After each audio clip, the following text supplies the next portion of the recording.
Hi there, Capricorn. Thank you for joining me for your monthly forecast for August. This month begins with the Sun in a part of your horoscope that's very deeply psychological. And certainly if you're interested in getting beneath the surface of what things really mean, this can be a major asset for you. But also, the Sun is forging an inspiring link with Uranus for the first week. Now Uranus, I have to be honest, has probably been causing you a little bit of mischief over the last few years. It's a very restless influence, and it's located in the part of your scope to do with your home and your emotional relationships. But the two get together really well. So it's possible that you could have some real flashes of inspiration in terms of understanding your psychological needs or about how you live, or it's possible that it can be played out in a more practical way.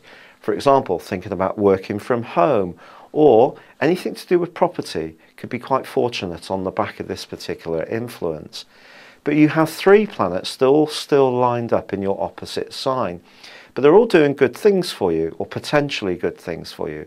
Mercury gets back to the point in your scope on the 4th, where it first began its retrograde at the end of June.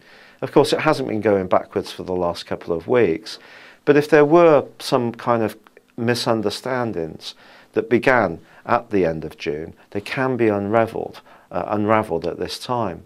And also Mars in this area is forging a really funky link with Venus for the first couple of weeks of July.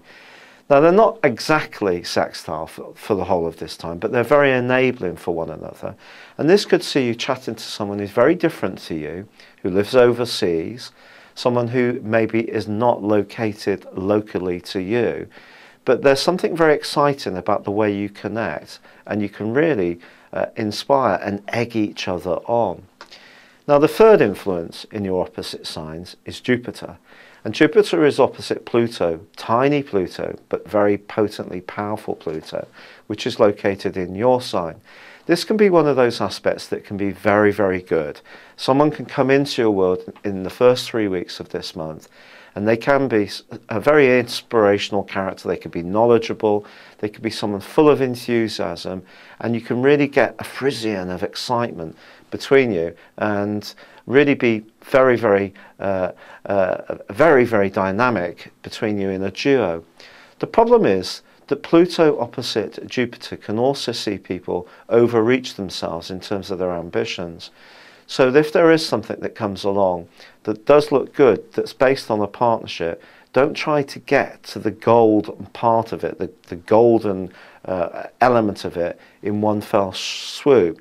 This particular influence can make us impatient, and you need to fall back on your natural patience in order to really make it work for you. Don't try to force the pace too much. Now on the 9th of this month, there is going to be a move. Mercury moves, and it moves into a part of your horoscope which is brilliant for marshalling your resources. And if you are wanting to be a bit more creative, then that gives you the clue of how you can do this. But on the 12th, Venus moves to the top of your horoscope, and it suggests that when it comes to your professional situation, relationships are going to be very, very important. And it's not just about cultivating people in a cynical way, it's about the people you genuinely get on well with. These people are going to be crucial to you. Now Venus is going to be going opposite Uranus later in the month, and the suggestion here is that there could be some times when you are asked on a favour kind of basis to drop everything on the home front and do something that can aid your career or help your organisation, company or your boss. You may find this a little bit difficult, but there is a chance to make progress if you do. Now there is, around the 21st, the full moon, and this is going to give you some opportunities around finances, but also you may have to be quite astute in terms of choosing what things you go for. And if there are costs that are cropping up, what things you need to cut back on and be a little bit more careful in terms of your expenditure. The 23rd and 24th see the Sun and Mercury move into parts of your horoscope which are great for travel and for breaking out and being a bit more experimental. But unfortunately, they're going to be opposed by Neptune.